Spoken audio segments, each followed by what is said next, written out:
Hey, Natsu here. Today I'm going to do the part 0C of What If Deku Had Living Weapons. So, in the last part, I ended with Deku basically getting the 6 blades, and now 2 years of training for him to actually control them and augment their powers. So, first things first. Deku was specifically told by Pan after the next day, that the training they're going to do right now is a lot worse than what he was doing before. Mainly because now he's going to have to learn how to control the blades themselves, as well as all of the capacities they have. Deku told him that, can the previous user of those blades tell me, or is he dead? Which Pan told him outright that no, he's actually the first user of any of them. There are other blades in the world, but those ones, the 6 ones that are in front of him, are fully, new. They have never been used. Their powers is completely unique to them at first, and they need to grow. So Deku needs to use them to train, as well as to basically make them better. Since unless he's basically able to do that, he's going to have a bad time. Mostly if he finds other users. Since Pan explains to Deku that there is in total 14 blades that has been created. Of those blades, multiple were evil, but in total, more of them are good than bad. Those that are evil cannot be used by the good person. They were made to be used by the evil persons. Compared to a pure heart, they need to have a dark heart. Evil heart, or whatever, but there are basically those 6 that Deku has right now that were specifically made for pure heart people. Out of the 14, those that are for evil people. Be right back. I think someone's calling me. Sorry about that. Okay, so where was I? Oh yeah, I was explaining the blades. So yeah, Deku has the 6 that are made for pure-hearted people. The ones that are purely evil are made for, evil-hearted people, and there's 5 of them. Then there are 3 others. Those 3 are basically just neutral. To control them, you only need one thing. And it is basically, that I'm going to explain it when I get to that. But yeah. Basically, right now, Deku was told that there are 5 people who are using the evil ones, and he should be extremely careful. Because if they see him with those blades, they're going to try and kill him, if they know what the blades truly are. which most of them do. The people who have the pure heart, well, not the pure heart, but that have blades and are using them for good, probably won't know actually what the blades truly are unless they've basically been, well, trained, or not really like deku, but basically training with the blades. Like, if they found them, learn to control their power on their own, they can be pretty powerful since, yeah, they've never been trained by a spirit to use them, but the one for evil, well, the one that were pure evil, they didn't have spirit to train others at the same time. They were just made powerful and trained with by the people who made them, compared to the one deku have, which were basically created and automatically placed in the stone pillars that are now gone. So, deku basically gets sold by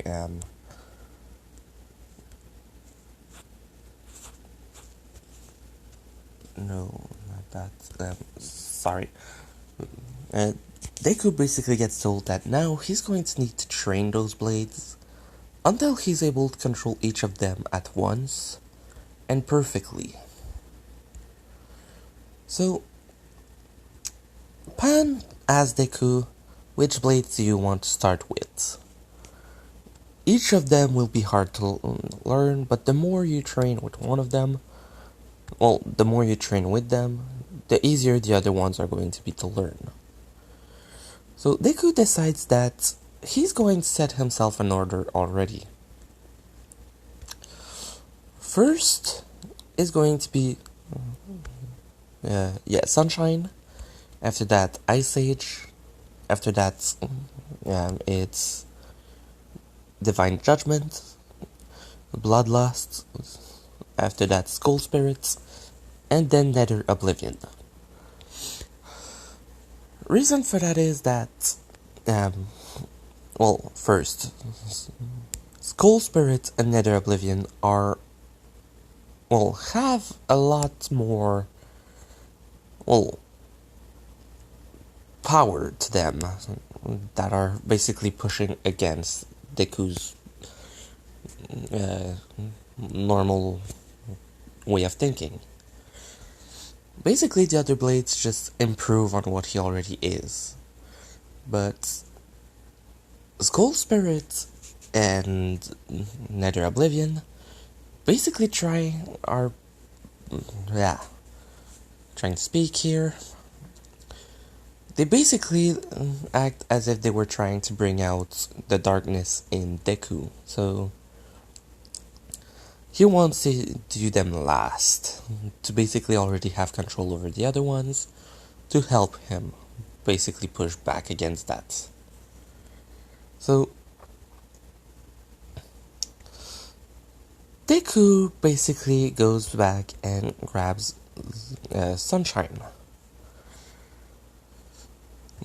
Just like when he picked it up the first time, took it out of the stone pillar, not just grab it. Deku basically felt a heat that was soothing. So, he just kind of went with it and started getting ready to train. Pan told him that he's going to do some training that is a lot different than just simple physical training. So they should still go in the forest. Deku follows him, and when they get there, Pan explains to him that to control the blades, he's going to need to just use them repeatedly. So he's going to need to learn how to fight using a sword, and then more, which Deku didn't get when he said that. For the next 4 months, Deku was just training with Sunshine. every day he felt himself becoming stronger, and over the course of the 2 first months, Deku was actually using just physical strength and basically cutting. But at one point, Deku basically wanted to try and go further than just doing that. So what did he do? He tried to remember what what was written on the stone pillar. Controlling the fire of this blade is what he wants, so he just started thinking of using that. If you're asking yourself why Pan didn't explain him to do something else, Pan told him that he wanted him to learn everything by himself, not with anyone else, so he's going to need to actually be doing this alone. Nobody can teach him how to use the blade, except himself.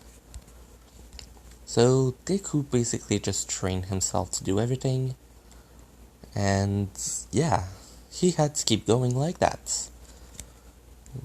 When he finally thought of doing that, he was able to see in about a week that he was able to make fire around the sword. Over time after that, well, over the rest of the 4 months, so 2 last months, Deku trained and increased the capacity of fire on the sword to an extreme point. And at around the 3.5-month point, so 2 weeks before the end of the training with that sword,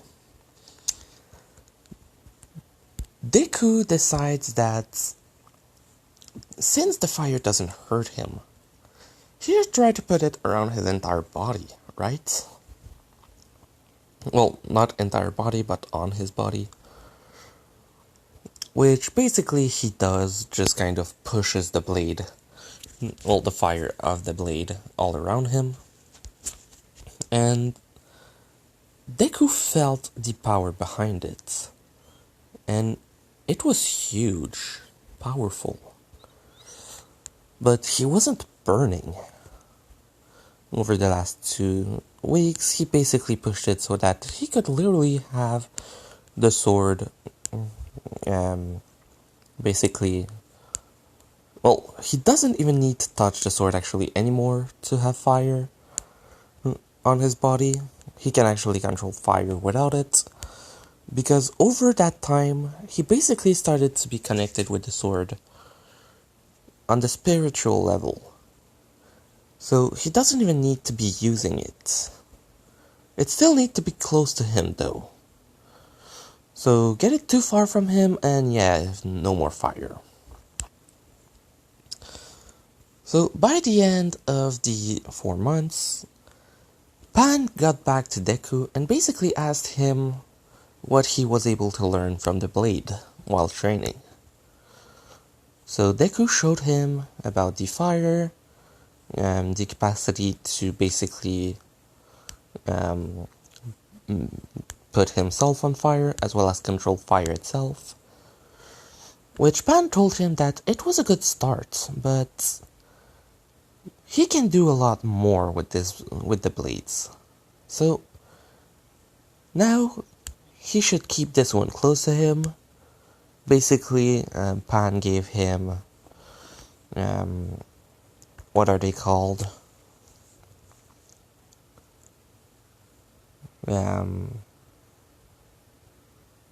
Basically, when you put your sword away, the thing you have on your belt, basically. Pan gave Deku 6 of those. So, 1 for each of the swords, so Deku can keep this one on him at all time.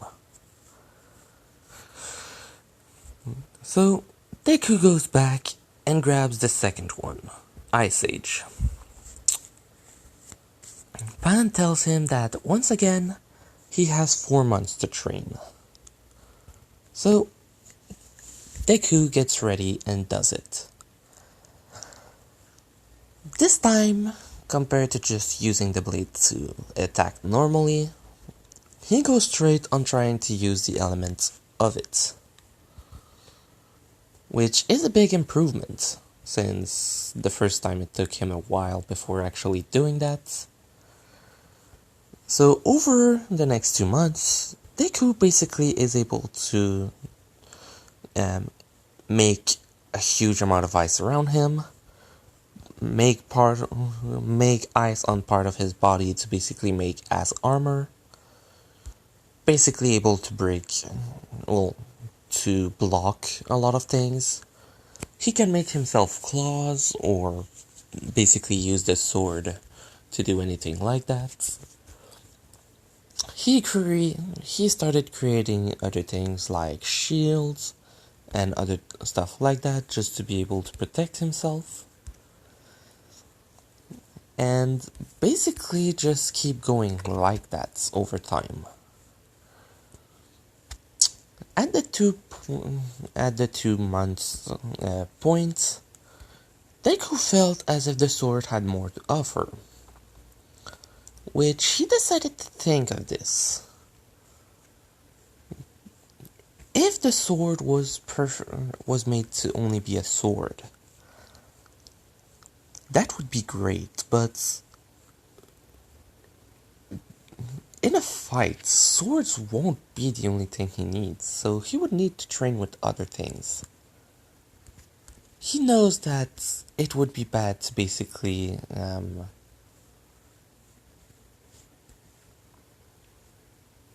what the hell? Okay, yeah. Basically, it would be bad for Deku to just... The hell? Okay, sorry about that. Yeah, so over the last 2 months, Deku basically tries to see if he could modify the blade. Not basically to just use it out of the bath, but see if he could at least just not have them on him like that all time. Since in school, if he goes to UA, he's pretty sure the teachers won't let him have swords. And that everyone would basically think that it's basically that, just weapons. So something bad. So they basically tell Deku to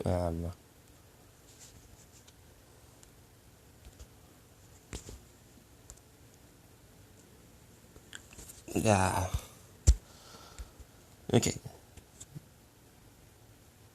Deku tells himself that he has to put them in a different way, and he basically found that, yeah, the blade can actually transform. Basically, he's been trying to do that without actually training the sword or himself for around a month and a half, so 3.5 month point. And basically, he's been thinking of hiding it. When he finally got to it, he was finally able to transform it into a ring to basically keep it, off of him. Not as a sword, on him at all time. Then he basically tried to do the same thing with the fire sword, and over time he was able to actually do it. It took a while though, so Deku basically had to learn how to do it, and by the end he was actually able to do it almost instantly. Next, what he wanted to learn was to transform them into something else, but since there was only 2 weeks left, he decided to try and just train with the sword a bit more. So Deku just went to it. With all of the training, he basically finished everything and was able to go a bit further than what he thought he would, which was pretty good.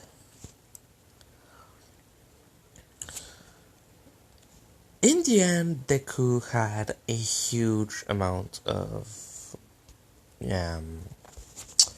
power with those, and basically when Pan came to look for him, what he saw was actually Deku who without swords, but with 2 rings, which he asked Deku, so, you finally learned how to do this, right? You finally learned how to use the swords and transform them. Now, what you need to do is to go train with the others, and Deku did. Divine Judgment actually, once again, was 4 weeks. So, Deku started training, and 4 months, I mean. Deku started training, increasing his power by quite a lot. Since he's doing it in the Spirit Forest, he's doing a hell of a lot of it. And his power is increasing at a huge rate, just like before. So, Deku basically gets ready, and for every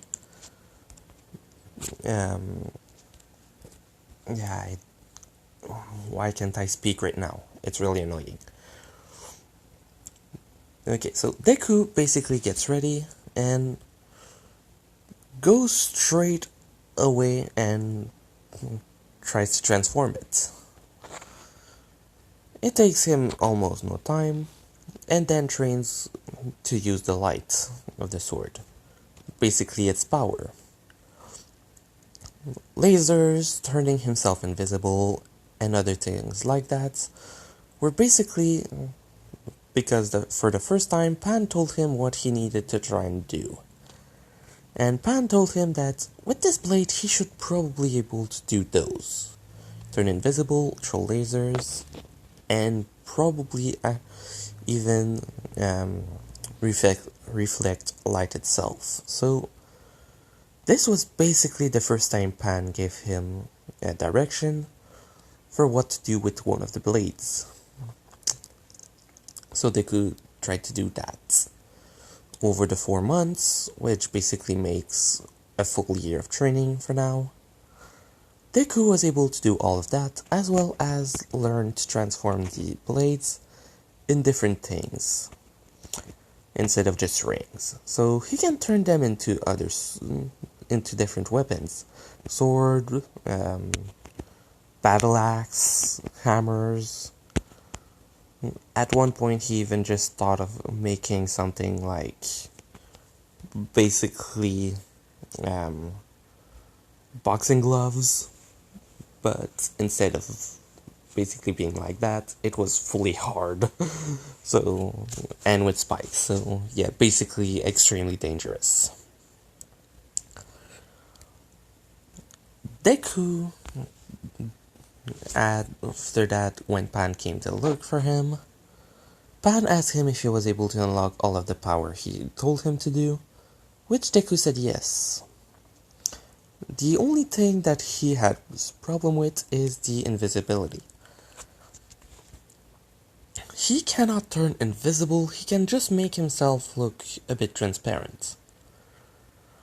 Which Pan told him it's already a pretty good start, so Deku's okay with this. When everything was done, Pan told Deku that now he's going to have to do the other ones, but he will have less time to do them. Deku asked him why, and Pan explains to him that he wants Deku to actually be able to control all of the blades by around well, in the next 6 months. So, for the others, it's going to be only 2 months that he can use before starting to do all of them at once. Which at first scared Deku a bit. Until Pan told him not to be scared and that all he needs to remember is that the more he trains with a blade, the more the others will be easy to control.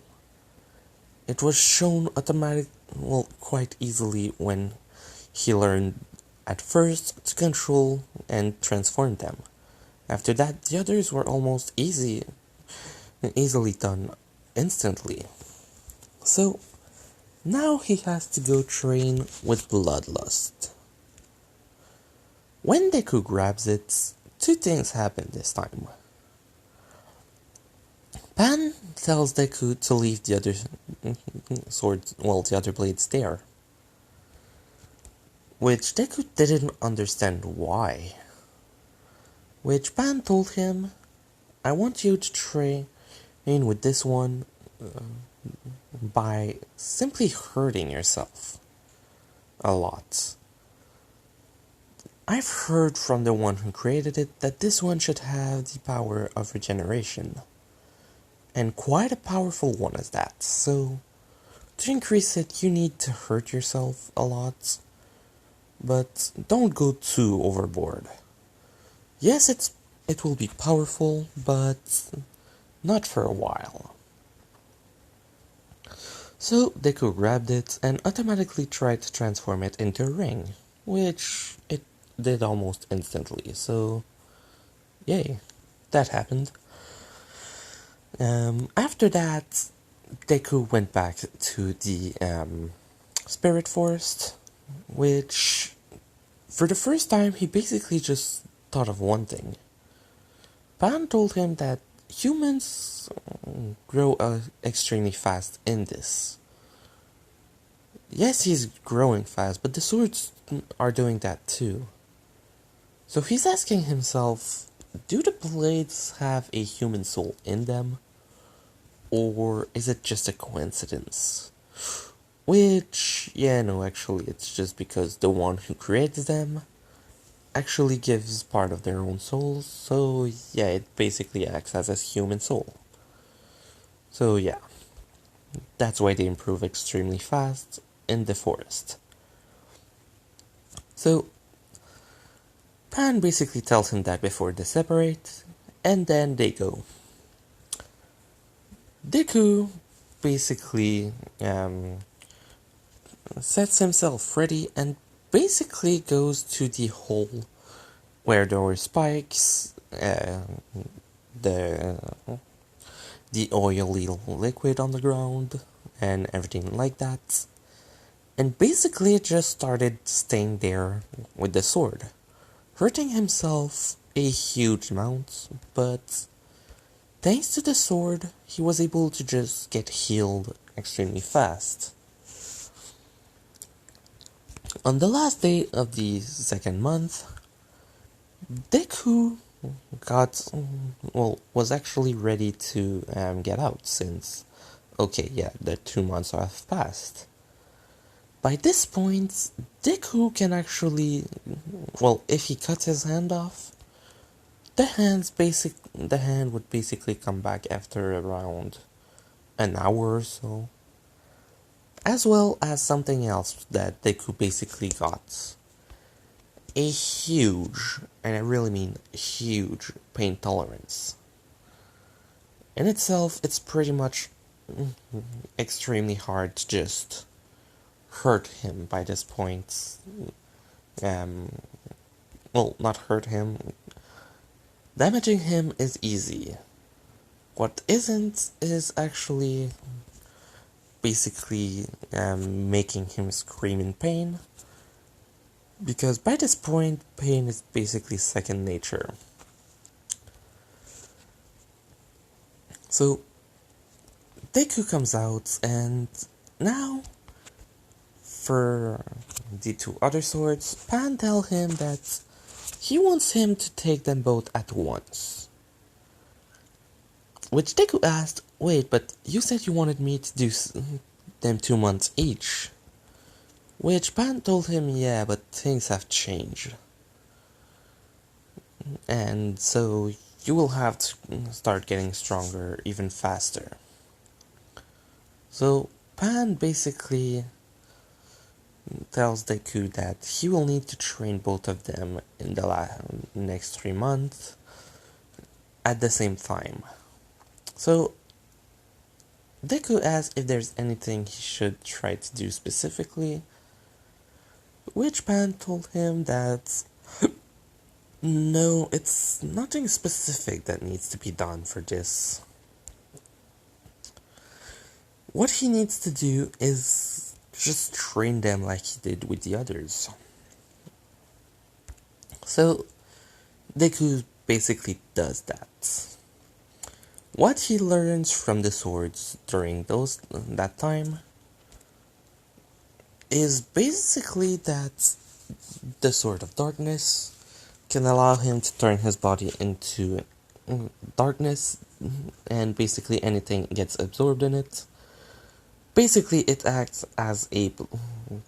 well, basically think of Blackbeard's Devil Fruit, the Logia one, from One Piece. He can create darkness and absorb... create a gravity. He can make stuff enter his darkness, and it basically acts as a pocket dimension where everything gets compressed. I don't know for Blackbeard if he can control the power of the gravity, but Deku can. He can make it basically the same gravity as normal Earth, so people wouldn't get hurt, or he can increase it. He learned that he could do that. He cannot turn himself into a shadow like in other what ifs that I have, but basically it's still pretty good. Just like for the others, he can transform them into other weapons, and he can basically create ball of darkness that basically, if he stands above something, basically makes a huge amount of gravity push down on it. So yeah, he can be pretty powerful. For Skull Spirit, what he found out about it was that as long as this sword is in his hand, he can feel the presence of other living beings. The more life they have in them, or life energy, the more he can sense them. Basically, it's in a perimeter around him, and while he's in the forest, he can sense every spirit, every animal, every plant, everything. But he basically was looking for Pan when he finally finished the training, or around 2 days before that, so 2 days before Pan would come to him. And he found out that Pan's life force is extremely weak, while all of the other spirits are brimming with it, which he doesn't know why. And then he just realized something. Pan told him something had changed, and that they needed to do this faster.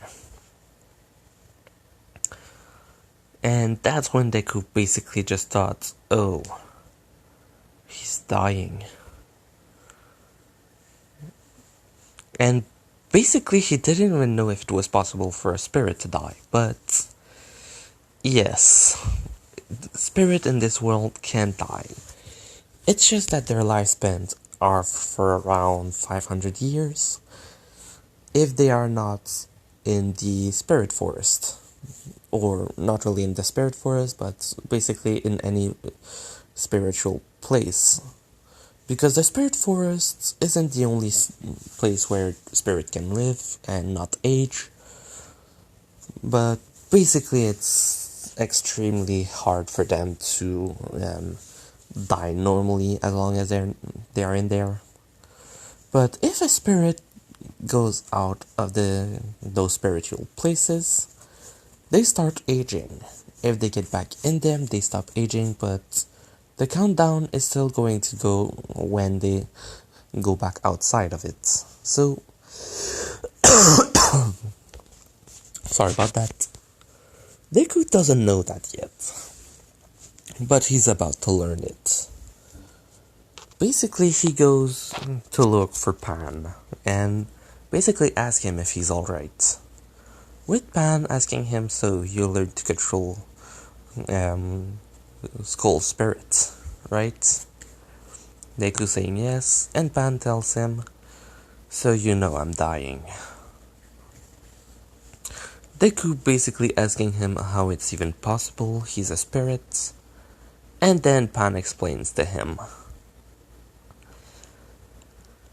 Deku asked him why he didn't tell him before, and Pan told him that he didn't want to make Deku scared while he was actually training. That's why he wanted him to use the two swords at once. So, Pan tells him that he still has enough time to basically last him a while. Basically, by this point, it's 5 months.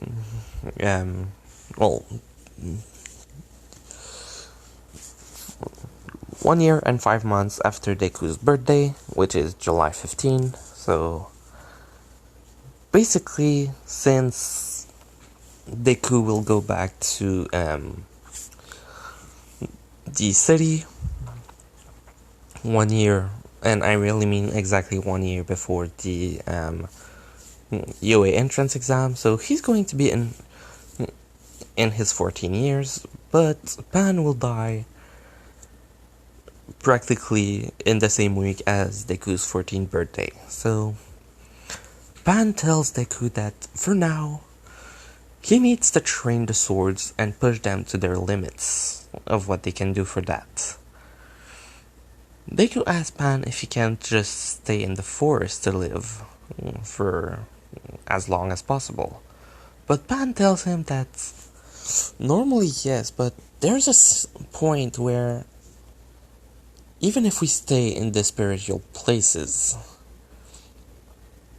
our power was drained and our lifespan has gone. So all it does is increase the amount of life we have left to us by about two times. Which means that by now I can't even leave the forest if I want to live until your 14th birthday. You are the single most precious thing to a lot of spirit here. If any of us were to have died while you were training, you would have lost all progress. Everything about you would have fallen. So, we kept that a secret. And now that you know it, I want you to keep training for me. Which, by the end of his... sorry about that. By the end of his speech, Deku basically tried to think of what would happen. Then Pan asked Deku, so, you have all 6 swords with you, right? With Deku saying, yeah, he does. And then Pan telling him, then, I'm happy for you. You've reached a state that no other user of any other blades would ever have. You attained the lifespan of a spirit. Deku asks him what that means, and Pan explains to him that those blades, the way they were created, was made so that for if you learn to control them perfectly, and if you learn to control multiple of them, you have a chance of doing something specific.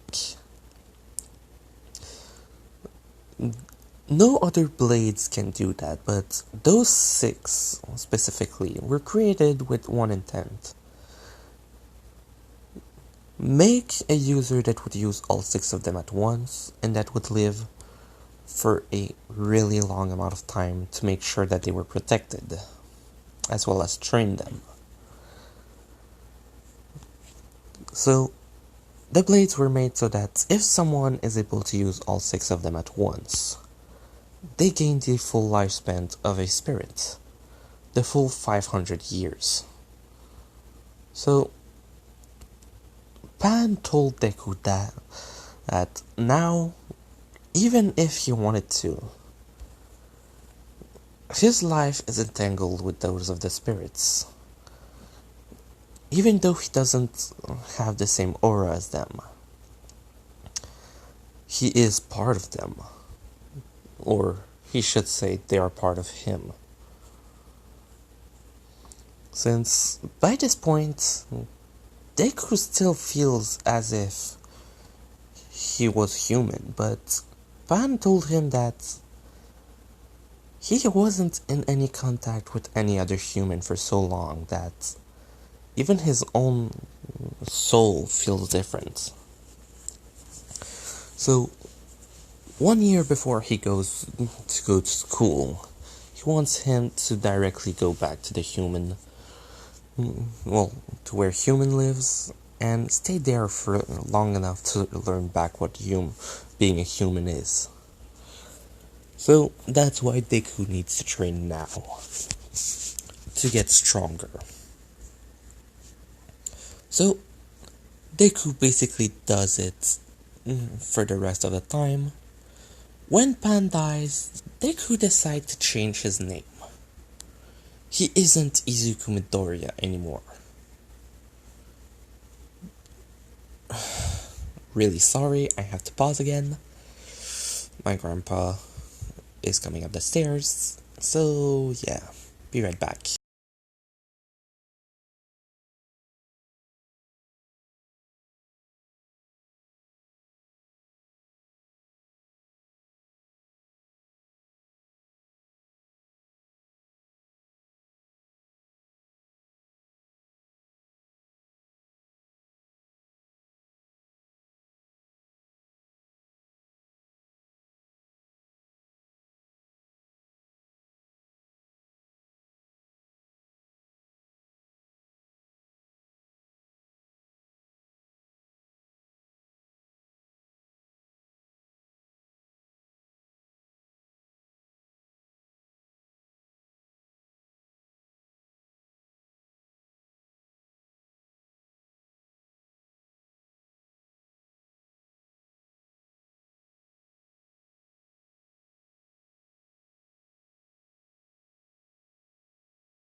It was less long than I thought. Okay, so, like I was saying, Deku decided to change his name. The reason he did that was because the last thing Pan decided to tell him was that now, what he wants Deku to do is be the best hero he can. Since that's what his dream was. So, what he wants him to do is to be the best hero and tell him that the house is his and everything in it, thanks to what Deku did, is perfectly good, and thanks to that, he is the next owner. He can come back here anytime and bring anyone. They will probably not be able to see the spirits, but at least they should be okay. If you want anyone to train faster, you know where to go. Midoriya, I'm proud of you. And he starts to disappear. So, that's basically the last thing Deku basically had with him. And thanks to that, Deku decided that he would change his name. He didn't want to be Izuku Midoriya anymore. He didn't want to be Deku. So, he needed to be someone else. For that, he decided to take the name of the one person he knew was actually always there to help him. But he didn't just need a first name. So, he decided to choose the name Pen Yasei. Pan is basically the god of spirit, and I have to pause again. Sorry.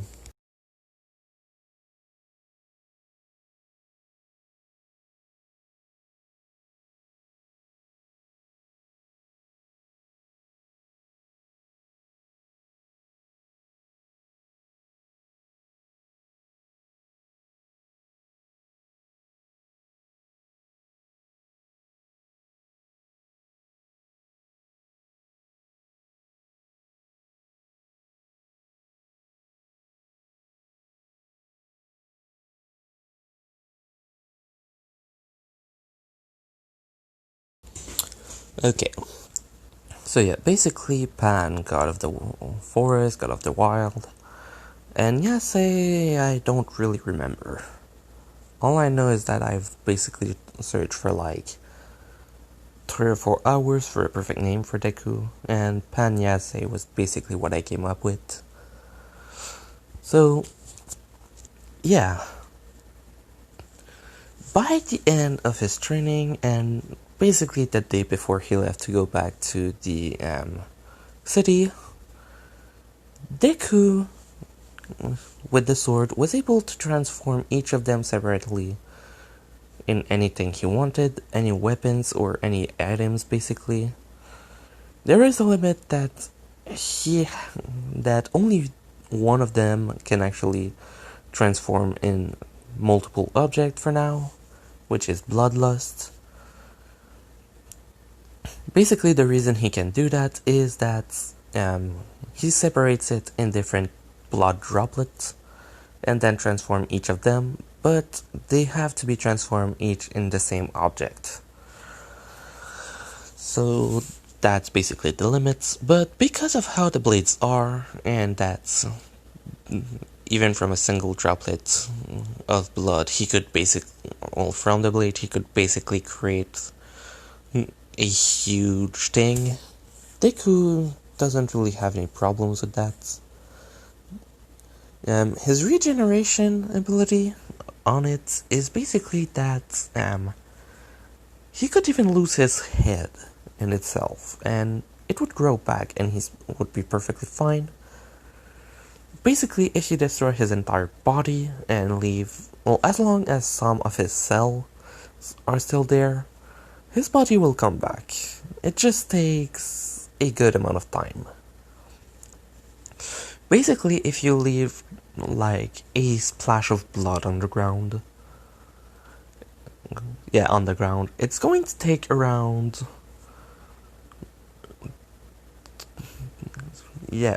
4 or 5 hours for him to actually come back fully. And then again, he's going to be out of energy, like completely drained. The blades are perfectly unbreakable items. Well, not unbreakable in the sense that nothing can actually break them, but in the sense that even if they get broken, no matter how much they get broken, they will reform. They will fix themselves. So, Deku basically learned that as well, so he can do that. The capacity of the blade to become invisible, he can now make himself almost as invisible as the Invisible Girl, Toru, I think. But you can still basically see a bit of his body. You just have to look extremely closely.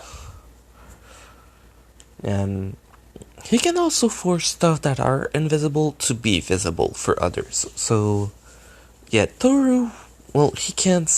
No, he can't. There. For himself, he can force others that are invisible to be visible for himself, but not for others. Thank you. It's really hard for me to speak today. I don't know why. For Nether Oblivion, basically he just increased the ability he already had, as well as the power of gravity he can do.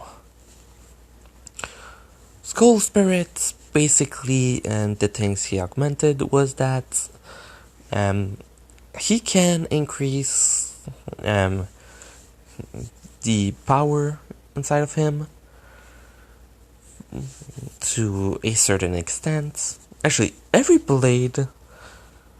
Well, no, right now I'm just speaking of the specific things for specific blades. So basically that. Ice Age and Sunshine, both of them have the capacity to, well, Deku had the capacity to transform, well, not transform, but turn different things, like, if he grabs, let's say, a piece of wood, he can force it to be on fire, not make it catch fire, but literally turn it into pure fire, and then use that. He can also just create fire, but still.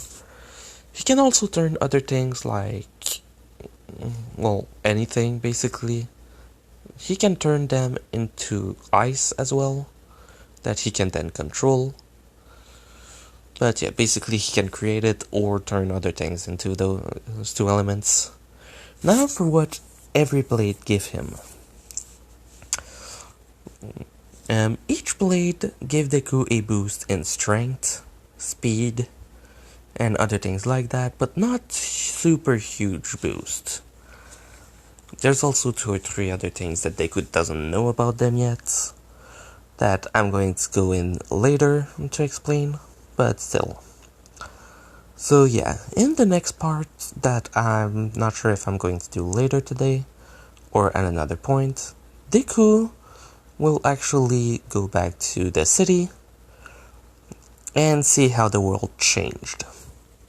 So hope you liked it. Natsu, out.